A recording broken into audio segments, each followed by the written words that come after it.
hurting it at their most vulnerable. Yeah. That is wonderful. And you said you were a nurse? Yeah. Can I get a round of applause for all nurses and caregivers? Thank you so much.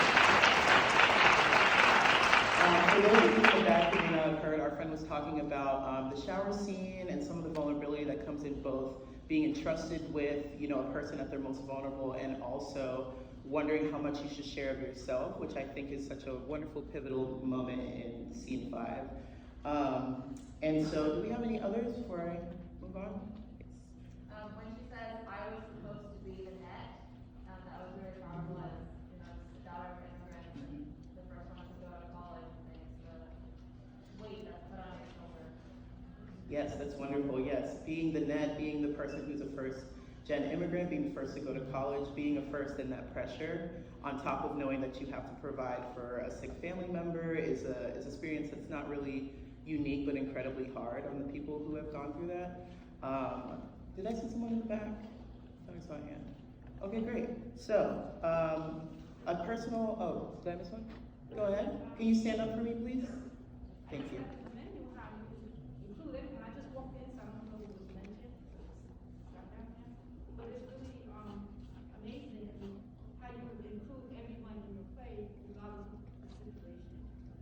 Yes, thank you so much for, we got a shout out for our inclusion, and I think we pride ourselves very much on that. Martina's gonna be very happy to hear that, so thank you so much. My second question is a little bit about the first time that this play was done at MTC. It was before the pandemic, and now we are looking, we are looking at the play with new eyes, and so I wanted to know if anyone feels they have a different relationship with what it means to be a stranger, what it means to have a relationship with other strangers, and how you view these interactions now that you're seeing it. Do I have any responses to that? Do I have to clarify a little bit?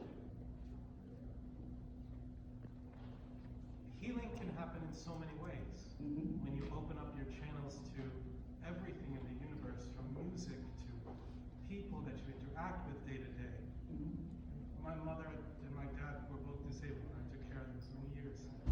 But at some point, my mother wouldn't let herself even listen to music anymore. So, when you open up those channels like you did, this was so beautiful and cathartic. There were so many people here, I'm sure, to be able to see in a safe place. A lot of things I think that we as caretakers say, oh no, not tonight. So thank you. Thank you. Thank you so much for coming. Thank you. All right, I'd love to open it up to some, I have one in the back right here. Okay, you can hear me? My voice doesn't usually carry, but so I'm a disabled person. I have CP. I met a lot of CP drugs on stage. You have to go trust people and not trust people in equal measure as disabled people, and it's a really hard line to walk or wobble through. So just wanted to throw that out there when you're examining the relationship of trust in this whole play. Thank you so much. Thank you so much. Thank you.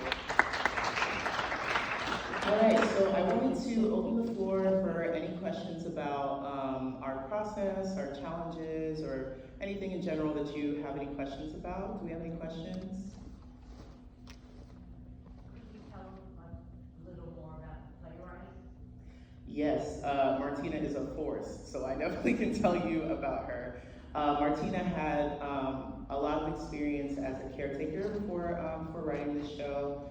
The show took a bit of a transformation as it came to Broadway, but she is just a fantastic, prolific writer. The way that she writes is a lot like music. The way that we memorized and developed this play was almost like we were working with a score. So that's a little bit about her. She also loves sweets. If anybody drops off any Levain cookies, she loves them. So that's just a little bit about her. Anyone else?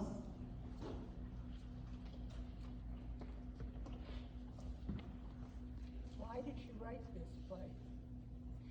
A bit about why Martina wrote this is that a couple of the situations in the play are very, very close to her.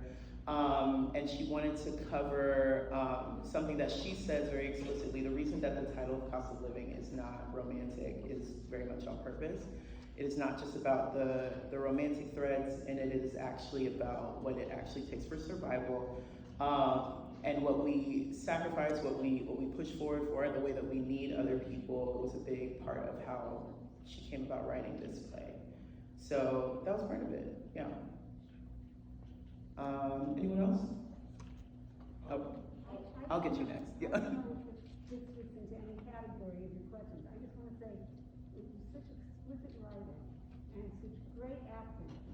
I have not been moved by a play in a long time. Thank you so much. Thank you. Thank you.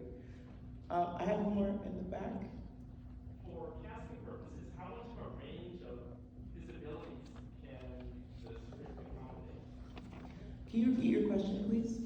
For casting purposes, how much of a range of disabilities can the script accommodate? So very specifically in the play cannot be done without two disabled actors. It's like very much part of it. So that was also like, you know, in that specificity.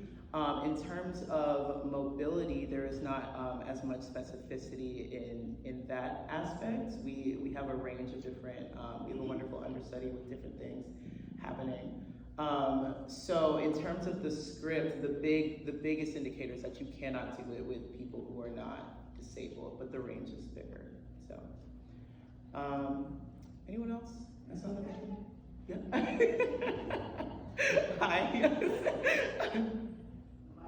Yeah, go ahead, Auntie. Can you tell us a little bit about your style, because I'm so impressed with the way you explain everything to us and the way you really giving us some understanding of what it is about. Just a little bit. Sure. Sure, absolutely. So, my auntie Olympia asked. Thank you. Shout out to my family. She asked me to talk a little bit about myself, which is so hard, such an ordeal. But if you insist, like I definitely will. So I am actually here with MTC because I am the stage directing fellow for the Drama League for the next 2 years. Thank you. Directing is a huge passion of mine. Working on new work has always been a big thing for me. When we got to the pandemic, I really, as COVID was a mass disabling event, I got very, very interested in accessibility in the arts. And so when this show came about and I got to work with Joe Bonnie, who like, fantastic person to assist for, everything seemed to click into place in a wonderful way. So yeah, I've been directing for going on 10 years now. Love it, love the people, love theater. That's a little about me on TV. Yeah, so do we have another question out here? I thought I saw a question in this corner. Am I just calling y'all out for no reason? Sorry. I'm curious about how the music was determined or decided upon. Yes. Our friend was asking about the wonderful, beautiful music. I wish our composer was here. He's coming to the night show, but I'll tell him that you said that. And so we had two wonderful people on this, Rob and Mikal. And Mikal made original music for this show. He has worked with Martina on this is unreliable. He's worked with Martina before on they worked on Sanctuary City, and that's when they really developed a wonderful relationship because they just speak that language together musically. So a lot of things that we considered was not telling the audience how to feel when it came to the music. It very much was supposed to accompany and sweep in that way. And I think he really did a great job of that. Hi. Sorry. I'll go here first. Hi. Thank you.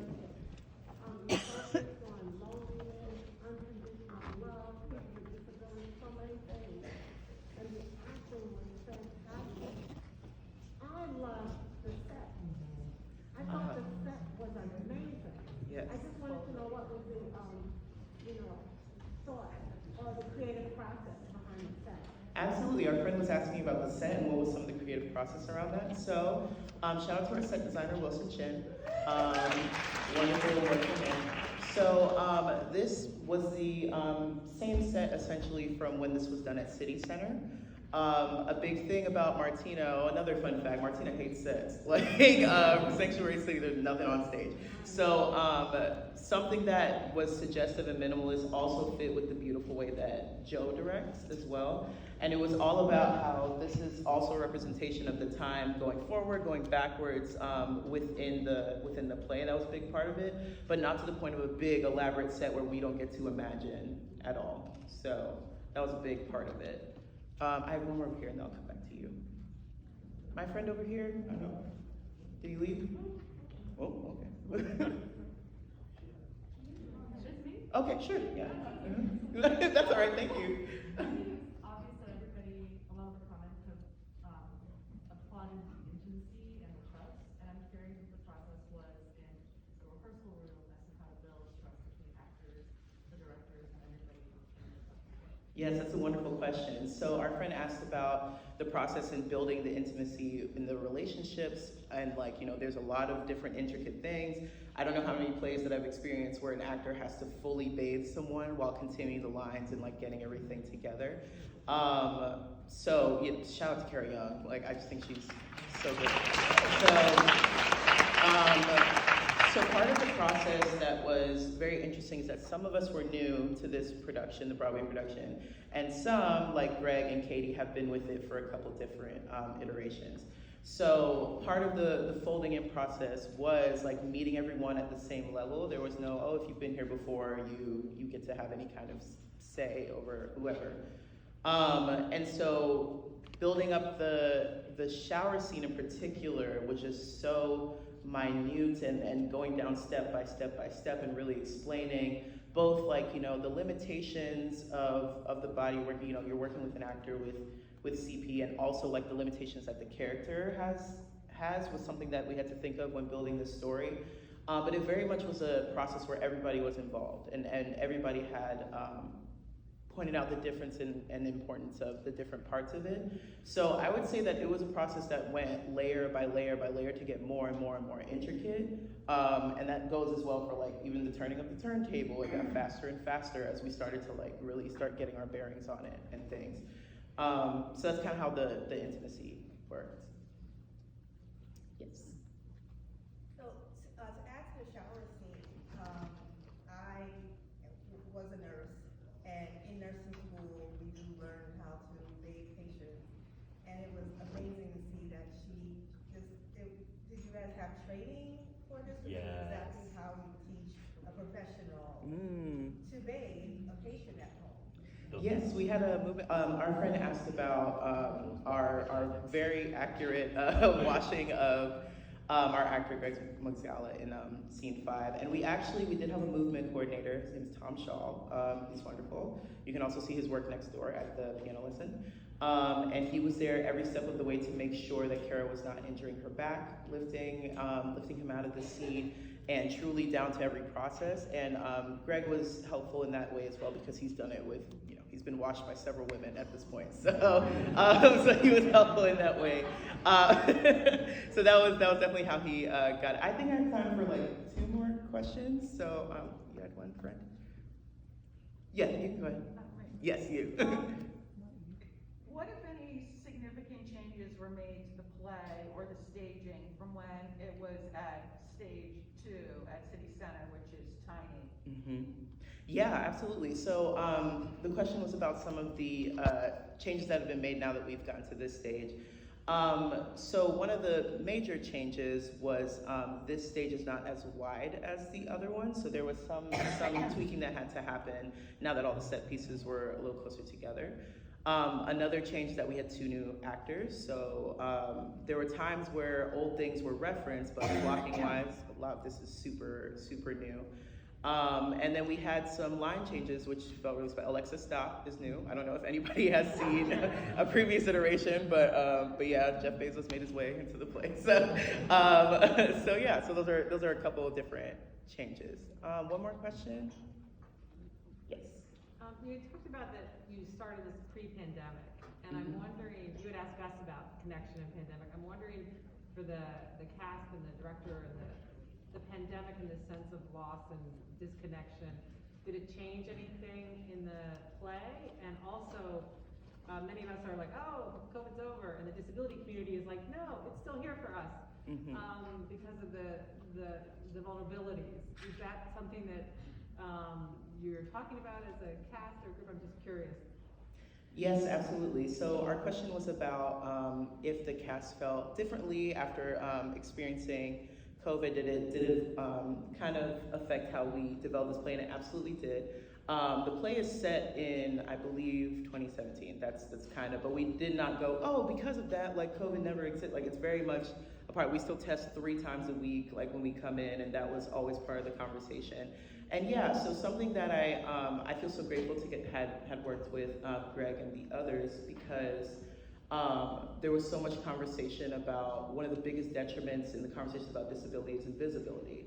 And it's why it's so amazing that we have, Katie, who is the first amputee ever on the Broadway stage.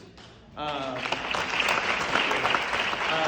in conversations, it was about that. It was about actually talking about safety fully, like not just about on stage, but off stage and all the ways that we do the process. So yes, it absolutely changed the conversation and the mindset. We all agreed that COVID was an event that made more people understand what it was like to be disabled and to not be accommodated. And I think it was really integral, all the ways that we've grown since the last time this show happened. So thank you all so much for staying. Thank you.